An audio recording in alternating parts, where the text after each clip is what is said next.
Welcome back to Inside Sources. To continue our conversation about our country and its future, I have with me today an elder statesman and a virologist that is globally acclaimed, somebody that needs little or no introduction. I'd like to welcome back to Inside Sources, Professor Oyewale Tomori. It's my pleasure to be here. It's good to see you in Abuja again. I'm excited myself. I guess we should start, from the impact that we have seen of what President Trump is doing, especially the gutting of the USAID and how it has affected some of our own arrangements in Nigeria. What's your take, Prof? I think, first of all, it shouldn't be a surprise to us. When it came the first time, he did it. He withdrew from WHO and did other things. So on his coming back, I think we'll be stupid to assume that he won't follow that kind of thing. So it wasn't something new. It was something we should have expected and something we should have prepared for.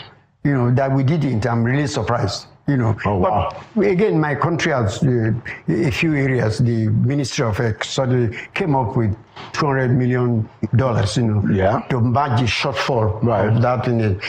Fantastic. Yes. That's the kind of thing. It's a wake-up call. But we should move on along that line. And I pray Trump doesn't change his mind. So that, we can move on along the line. And the question that we ask myself is, where was that money before? The 200 million. And if Trump didn't do what are we going to do with the 200 million? We should be asking those kind of questions ourselves. If that money was there somewhere before, it means we change our priority. It was the wrong priority we would spend that money on in the first place. That Trump came and rated our priority, I think it's a good thing. And I hope more of it will come so that we can focus on our own priority and use our money. We can't continue to be dependent on... There is a government like our government too. So what's all the dependency for? Interesting. So is it that you don't think that we can make do with some kind of foreign support at all, or you think we have become, too dependent on it? I wanted to understand. Yeah, first, we're too dependent. That's number one. Again, I'll go back to our time. How much of foreign aid were we getting in those early days? How much of foreign aid? We were using our resources. That's true. We didn't have oil. We had cocoa here, granite up there, coal in the east. And we used that money to introduce free primary education, free health service up to the age of 18. The British government wasn't giving us money anytime at that time. That's true. So I still think we have even more resources now. I think, it's a matter of, when they say we are resource limited, I said that's the lie from the pit of colonialism. We are resource squandering and we are resource wasteful. That's the major problem. And I think we have more than enough resources to manage this thing. The other day, I was at a meeting where I was talking about health and all those kind of things. A governor will leave his house to his office with 20 cars following him in his entourage. The PhD that's next door there doesn't have an ambulance. Prof, a personal assistant, in this country, whose name we will keep quiet, we will keep off, a personal assistant in the presidency is able to hire a charter jet. Personal assistant. That's what I'm saying. And yet, next door, one of the areas of Abuja, their PhD, they don't have a bicycle, and they don't have even a car to do what it is in. A division of epidemiology that should be investigating a disease, they don't have people to go 2 kilometers away. And yet, between the office of my governor and his house, 20 cars are following him. What are we doing with that? And you say we are resource limited. So clearly, I agree with you. When you look at some of the excesses and the very baseless ostentation, immoral, that we have seen. At times you are wondering, is it government money? Is it not government money? Well, it has to be public money in one way or the other. It's just ridiculous. It's ridiculous. Which goes to your point that we certainly have the money. Sure. Where did the 200 million come from? you know, although we must be thankful that you have somebody like Pate, yeah, who can quickly say that, look, we've got to get the money, and yeah, we have to give the president the credit also that said, okay, yes, we're going to do it. At least, like you said, I agree with you. I mean, we must point out where they're doing good. Oh yeah, and let them know. And the excesses area, let them also point it out so that we can do better. Yeah, and that's the whole can do better. So they've done well in quite a lot of places, but I think there's still some wastages going on that we need to look seriously into. There is. That's the situation. Without a doubt. But then, what about some of the NGOs, civil society, organizations that have been really affected by some of this? People have lost their jobs. In some of the well-known big NGOs or CSOs. Sure. What do you think about them, or how are we supposed to think about them? Let's just have Well, first of all, I mean, I have my own ideas about NGOs. And first of all, when you look at some of the things, I've been working with international agencies before, and the way the NGOs come, a lot of that money that goes to NGO goes to solve the problem of those who are running the NGO. They're doing a few things here and there, but the kind of life they're living, the salaries they're getting, the resources they're having, goes personal sometimes rather than helping the community. In any case, where is the money for when we're talking about NGOs? Don't we have philanthropists in Nigeria? Recently, you were in this country when within a space of 1 hour, we launched one book launch, got 17 billion. Yeah, right? The one that was announced. Yeah, so what are we talking about? Is it that the money is not here? The money is here. We can equally fund those NGOs to do the work they are doing rather than wait for all those people. And like I keep saying, anything that comes out of from outside of this country, you can be sure 60 to 70% goes back to them in one form or the other. So all these NGO things that are funded by everything, they have their objective, they have their agenda. Some of them are doing good work. I'm not saying they're not. Right. But then basically at the end of it, I go back to what the Bible tells me, that the giver benefits more than the receiver. It's always there. So, and we have, I mean, again, it was in this country, we sat down there and the launching of a book, we launched 17 billion naira. How many billion naira? 17 billion. That money can go into NGO too. True. So what are we talking about? That's true. By the way, so what do you think about that? The book launch, what's your take? How it went? What happened there? The book, You see, I felt sorry for this country. I know I feel very sorry. The man came and told us what he knew, and we were clapping. I don't know, we were clapping for him to finally come out and say what you already know. I think people are just being decent and being courteous and being charitable. That's the way to put it, I hope. And that is the problem. When you are charitable to corruption, it leads you to where we are. When you clap for lies, then you are encouraging lies. These are the issues. I mean, that book launch was supposed to be a sorry and sad state for this country. Remembering all those things, all we went through, and for whatever the reason, and then we are sitting down there clapping.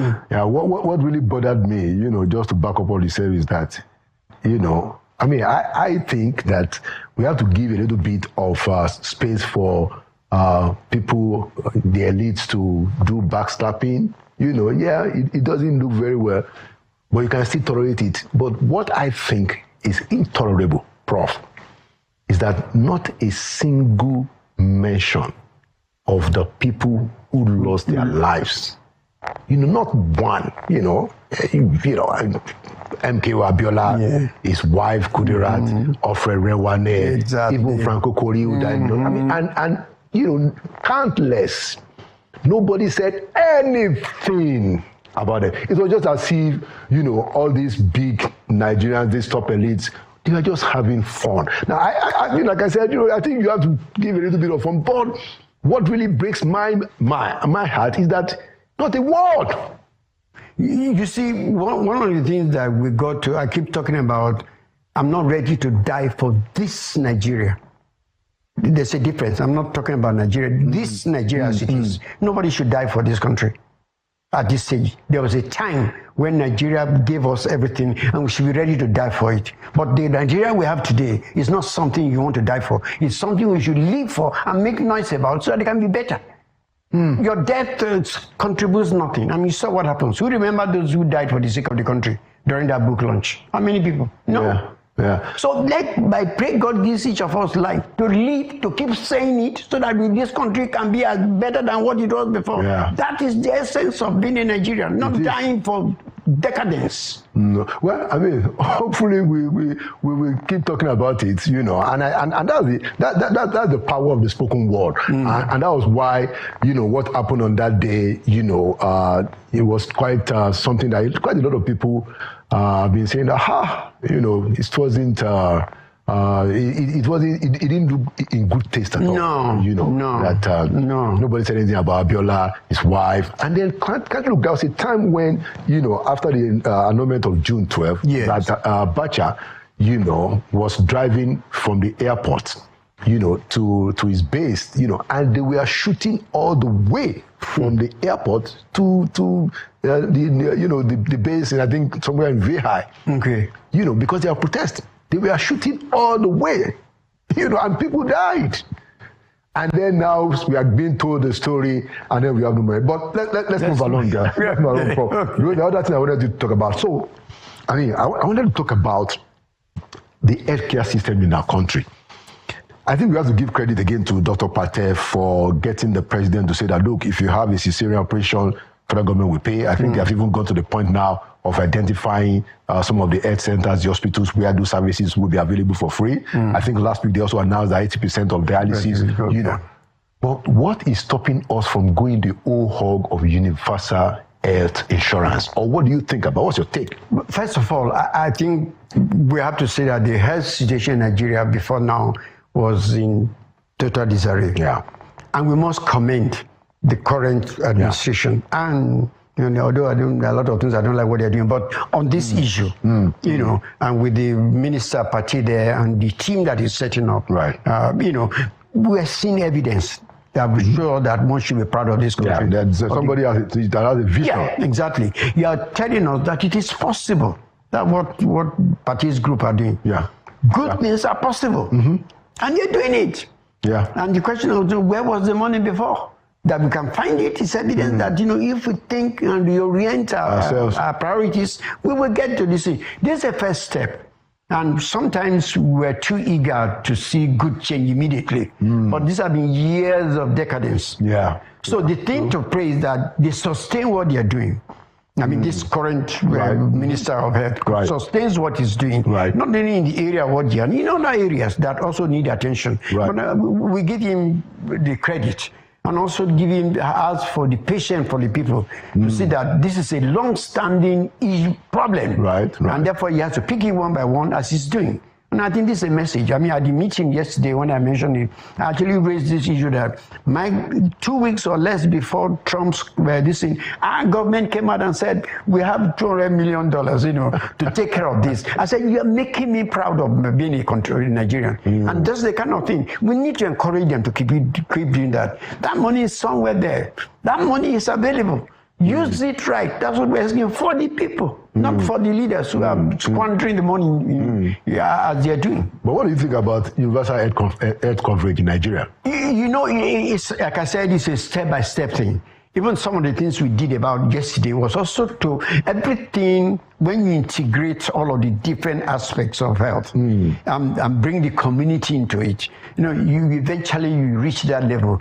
Take access to laboratory diagnosis. It's in a terrible situation in this country. And some of the things I say about NCDC and so on, this thing, we can't concentrate all these labs in Abuja when the cases are occurring in my mother's village. You know, we need to, at different levels and different stages, you know, so that they're all interconnected.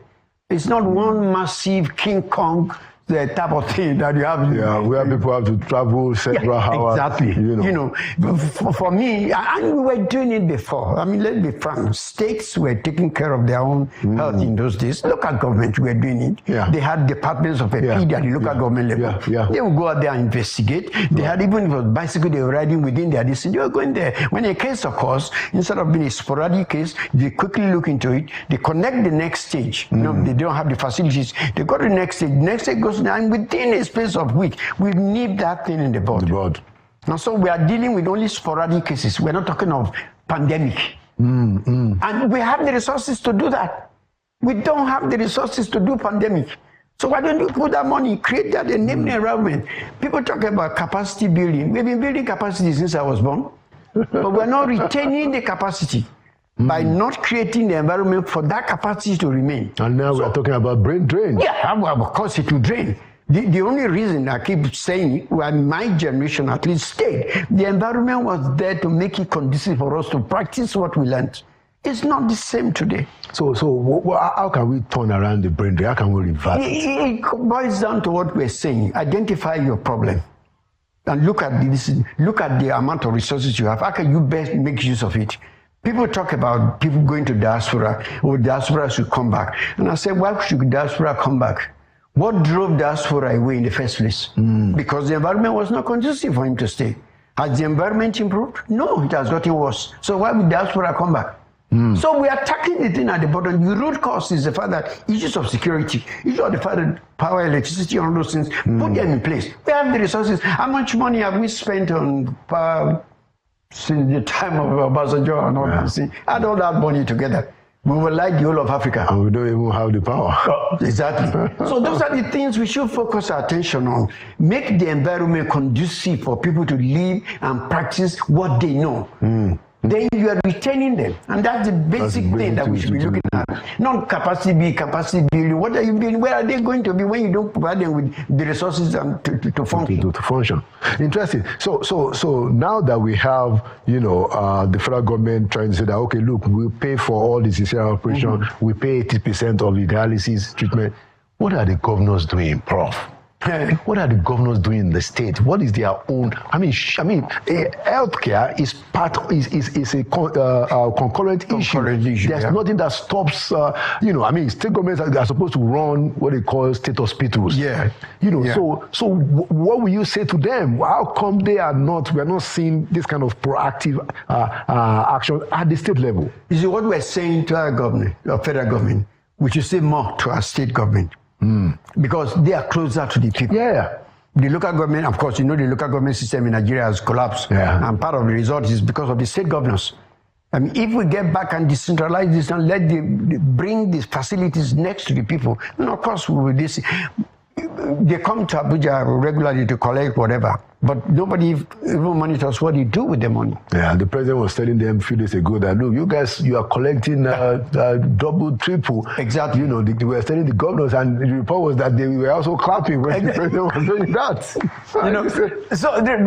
So we need to focus our attention. As we are putting pressure on federal government, we should put the same pressure on the state government. Get them to do the work they should do. I've been to different states and I look around, nothing has changed. Well, we have flyovers and fly-unders and all that kind of thing, but it's money for contractors. Has that benefited the young people? Has that benefited the people? Look at the problems of your people. Put your money there and solve those problems. And that's what the relevance we're talking about. State governments are not relevant to their people. No, these are the issues, and what is relevance? If you don't, I don't know. We need to keep talking to them. Yeah, we have to. We need to keep talking to them. It's important, because the kind of resources that they also get, they also have the argument, say, oh, well, inflation has gone up and other kind of stuff. But, I don't think we have seen enough responsibility. Now, there are quite a few governors that are doing, excellent work, but for the most part, how many states is able to say that, okay, in my state, I'm going to provide this kind of health care, free. In my state, this is what I'm going to do for education. These are the things that matter most to the people. Education and health care, agriculture. Look at agriculture. How come the states can't interfere to ensure that prices, are kept at their own states? If the problem is transportation from the farm to the market, how come a state governor can say that? What can I do about that? So there is still a lot that we expect from state governors, don't we? I think also, in addition to that, the citizens themselves must talk. We're so docile in Nigeria. I'm sorry to use the word, but it's the truth. Like I said, you clap for the wrong people, You clap for the person who is lying to you, and they are doing all this, and then any time they come with the entry, you follow them and start drumming and after them. That's not the thing. They were elected for a purpose. We should ask them and charge them for those purposes, what they're doing. But I think it's because poverty has been weaponized. Don't you think? I come from Malaysia, and I will tell you one thing, my attitude to life. I'm a poor man. You give me food, and I'm eating it with my left hand. You say, no, you can't use your left, you must use your right. I'll take your food. You have so much pride. Yeah, take your food. People don't have pride in themselves. I mean, we know a few things we should do, But then that thing, I mean, you can't let them subject you to this level of poverty and not do something about it. We have to fight. I'm not calling for a revolution, but it's asking people to speak their mind out to their government. I listen to some of the radio stations in Ibadan, where I am, and I hear now radio stations all over the place. Turn to one of them, you probably find any real concrete thing about the development of the state. Is they're praising the governor for one thing, they're praising the commissioner for one other thing, yet there's a problem. There's a lot of suffering going on. Yeah, we need more of that mission, because they listen to these radios. And if what they are hearing is that you are doing well, you are happy, they will continue to follow us. You're very right. So we ourselves need to go out there and say it as it is, so that they will hear. Otherwise we continue to suffer in the penury that we're suffering. Exactly. Well, let's begin to wrap up. I wanted you to comment on some of the, I call it drama, in Osun State. The governor is fighting the APC. The APC people, they are boasting of federal might. In Rivers State, the governor is fighting the FCT minister. The Supreme Court has seemed to, give a judgment that seems to knock him off. In Lagos State, we just survived the state assembly stuff. In the National Assembly, we have the Senate, trying to shut down one female senator who is screaming sexual harassment. All of this is just a show of personal squabbles. What is going on in our country, Prof? Because the Senate, the whatever, is a personal thing. It's not about you. It's not about me. They are there for themselves. And anything that's going to affect one of them, we reduce what goes in their pocket, and they will fight it. They don't mind fighting openly. But to fight for the people who elected them, we're not. And again, back to what we're saying. When all these things are happening, and our people are there, looking at what is going on, what are the comments are we making? How are we reacting to what they're doing? Are we praising them or trying to find side of one problem? This one is right, this is not right. But the question is, for the people, what is the need for us? All the things that are going on, they're not even discussing the issues that affect us. That's the point. So I mean, you don't find somebody fighting. No, that's what I'm saying. They're not fighting on the issues that are important to the people. But then we are personal squabbles. Exactly, and we are people who hopefully, if we do the right, it's a matter of time. Like all of these things, there's a time limit to it. And I hope the next election, we'll be able to speak that this thing, we have seen enough of this nonsense. Time to bring in the right people. But it's left us all again. At the end of really the same individual that we are talking about, who will go and steal the ballot box. You saw one of my professor who got into jail for writing wrong result. It still boils down to me and you say the right thing. And you will all come with that voice to say the right thing, and sooner or later they will listen. Hopefully. And that's where we can't relent in this advocacy. Last question, the president is going to be 2 years in 2 months. We're already in March. In May, it's going to be 2 years. Yes. And of course, there's a lot of talk about 2027 already, but what will you say is the direction that we are going now that we have President Tinubu there for 2 years? How will you assess? And then what will be your counsel? You see, for me, two things. I mean, I started by saying the damage has been done for a long time. So things will come into place which initially will appear is worsening the situation. But at the long run, when you think far beyond, so we must begin thinking not of the immediate, where are we going? All these economic policies, where is it going to lead us to? Is it going to be better than what we have? If it is, then we need to be patient for it and get to that thing. Not, turning around.